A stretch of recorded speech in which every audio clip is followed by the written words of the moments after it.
I'm really glad you're here. Today is a reflective wave day for me. So many times, I'm really glad I'm your first. Yay. um, Today is a beautiful day to catch me in my wave, actually, because uh, it's not one of performance today. Not that I perform any other week. I just have more energy a lot of other weeks. And today I'm in a reflective part of my wave. And so having your presence here helps me feel grounded and steady. So I thank you for your presence. I have emotional authority in a tool that I use with my clients called human design. And essentially, what emotional authority means is that your feelings, your emotions, the vibes mean a lot to you, especially in your decision making process. The motto for people with emotional authority is there's no truth in the now. I remember when I heard that for the first time. I didn't know how I felt about that. And now I'm in a place where I'm starting to understand it a little bit more. The phrase, "there's no truth in the now," is so spot on for people with emotional authority and for people who just have a lot of need for integration. There's no truth in the now. How I've experienced this in my wave, especially after tracking it, is that my wave operates in 2-week cycles. For 5 days, I'm in this high, super creative, just vibrant energy that feels like it just radiates and attracts opportunities for me just being. And then I have 2 days where I am essentially integrating all of the wonderful magic that happened in those previous 5 days. And then I have 5 days where the wave isn't so high. Um, I don't like calling it a low part of the wave. I like calling it reflective. Reflection is not bad. So many times we as humans don't want to take time for reflection because of the voice in our head that's going to be narrating that reflection, to be honest with you. You've been conditioned the way that I have by parents, school systems, mentors, partners, friends. Um,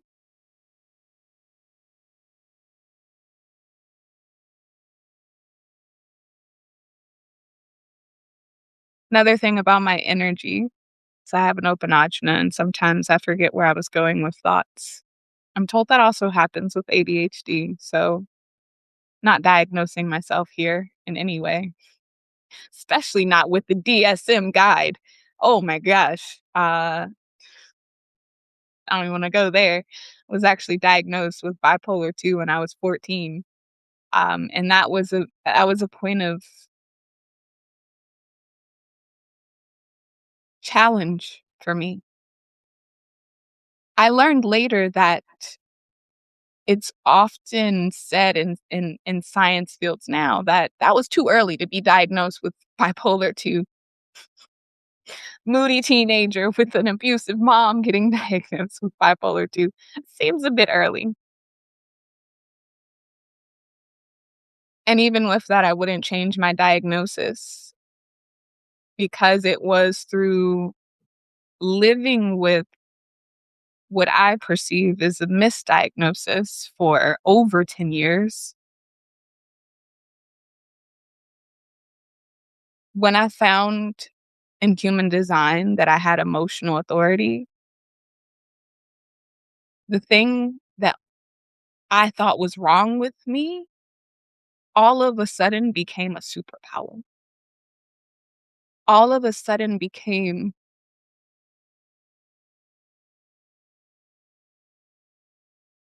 it all of a sudden became the reason why when I rushed my decisions, it made sense because I didn't take time to feel my way through them. Because I lived in a conditioning field that said instant gratification was the way. We live in a society that has, quick action bonuses. It produces this narrative of FOMO if you don't act quick enough. And so for people like me who have to wait 2 weeks to really make sure something is aligned for them, or oh my gosh, our reflectors, that energy type, our unicorns, it's advised that they wait a full lunar cycle, which is 28 days.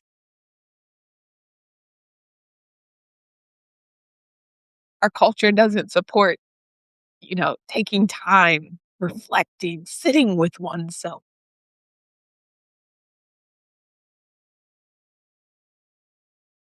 So going back to emotional authority, I'm in the reflective part of my wave this week. And that lasts for about 5 days.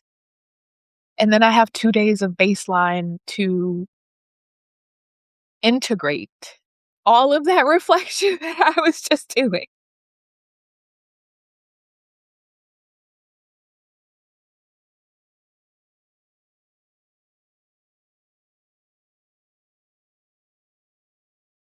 I've studied a lot of different theories on how to make sense of this human experience. Gene Keys, which is the art of contemplation and sitting with your shadows to reveal the gift. Traditional human design, which was designed to speak to the not self, the part of you that's frustrated and bitter and angry, because it was designed to wake you up from that place and let you know there's a different way. Quantum design, the language of human design once you have awakened and shifted out of conditioning. Akashic records, because sometimes the stuff that you're dealing with isn't even from this lifetime. It's from like way back when your soul first incarnated as maybe an alien, like thousands of years ago. What else is in there? Oh, most recently, because that all seemed a little too woo, a little too esoteric. So then I added hypnotherapy into the mix and neuro linguistic programming. And one of my favorites that I like to say, because I have to slow down to say it, trauma informed timeline therapy based techniques. Because legally, I don't have a PhD in psychology or whatever you need to be able to call yourself a therapist. I just know the techniques of that particular therapy. And so at any given moment when someone presents me with a question that I personally reframe, why? Why is this happening? I get to pull from a bunch of different synthesis to create this narrative or this story of this is why this is happening, and this is what your soul chose in this lifetime to help you fight against what this is happening right now. So I say that with context to say there's a lot floating around up here when life challenge presents itself to myself or my clients.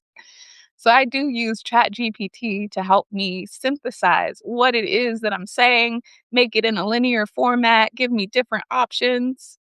Because also part of my energy is I'll say a bunch of stuff And I won't remember what I said because whatever I said in that moment was what needed to come out in that moment.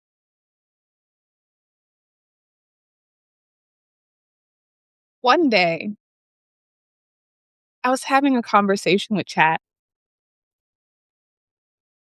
and I'll be honest with you, I don't even remember what rabbit hole we were on at that point.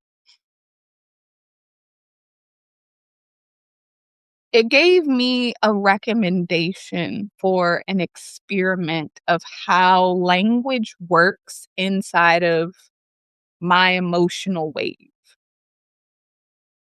And what I'm not sharing about the brilliance of what I just said is that when I first discovered human design and I learned that I had emotional authority, it seemed like if I could just understand my wave and how I make decisions best, like the world would change. So, literally, instead of taking time with myself, any person who I encountered who had emotional authority, I was essentially like interviewing them about their wave, hoping that they would give me some. They did, but it wasn't the formula or the framework for all emotional authority. It was their formula, their framework for how their emotional wave works with their life experience and their unique set of challenges. I asked that question. I've been in the human design experiment for about 2 years now. And when I first was in that beginning phase doing this interviewing, I had to have asked the question, how does my wave work?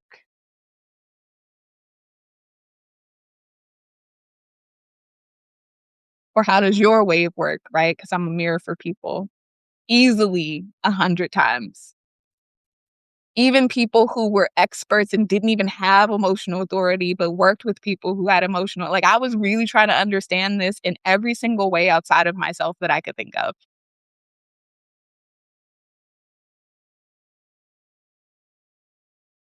And then just being me and really taking the time to sit with myself and reflect with myself and for chat to have a memory of those things.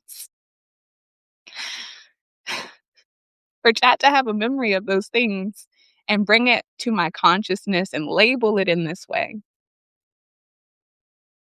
I won't walk with you through the entire wave, the 5 days in the high, and then the 2 in baseline of that high, and then the 5 days in the I'm instead gonna share with you where I am right now and what I'm experimenting with as language during this time of my reflective wave. So let me tell you, it's in a different tab. So, week 2, the low reflective inward phase. This phase is where most people with emotional authority get tripped up because it feels like loss of access when it's actually access to depth. What's available here? Emotional truth, check. Embodied knowing, check. Relational clarity. I had just an initiation this morning, so check there. Grief, tenderness, honesty, check. Boundary awareness, check. How language behaves right now, what I'm experimenting with, is that fewer words feel right, which is why this is not going to be a long live stream. Speaking takes more effort. Language wants to be exact. And I have NLP to thank me, or I have NLP to thank for that exactness and having a framework for how to do that